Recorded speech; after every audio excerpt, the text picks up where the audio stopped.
Hello அஸ்ஸலாமு அலைக்கும்.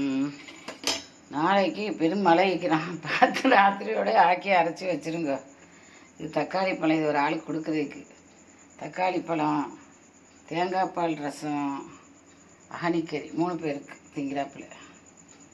பார்த்துக்கங்கம்மா, எப்படி இருக்குன்னு பார்த்து லைக் பண்ணுங்கள். சரி, 1/2 கிலோ கறியை பாருங்கள், உசுன்னு உள்ளே போய்ட்டு 3/4 கிலோ தான் ஆக்கும்னு பார்த்தேன். சரி 3 பேர் தானே, 1/2 கிலோ போதுமேன்னு தான் 1/2 கிலோ ஆக்குன்னு அது இந்த அளவுக்கு போயிட்டு.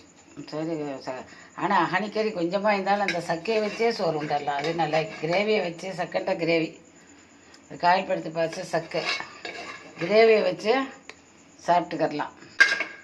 அதனால் ரொம்ப டாப்பாகிக்கும். கனியை போட்ட தக்காளி பழம், தேங்காய் பால் புளியான போதும், அல்ஹம்துலில்லாஹ். பொடி அரிசி, காங்காயத்தை அரிசியும் ஆக்கி உண்டை அப்படி டாப்பாகிக்கும். அது 2 கோழிக்கு திண்டா போதும், அல்ஹம்துலில்லாஹ். அஸ்ஸலாமு அலைக்கும். லைக் பண்ணுங்கள், ஷேர் பண்ணுங்கள், சப்ஸ்கிரைப் பண்ணுங்கள்.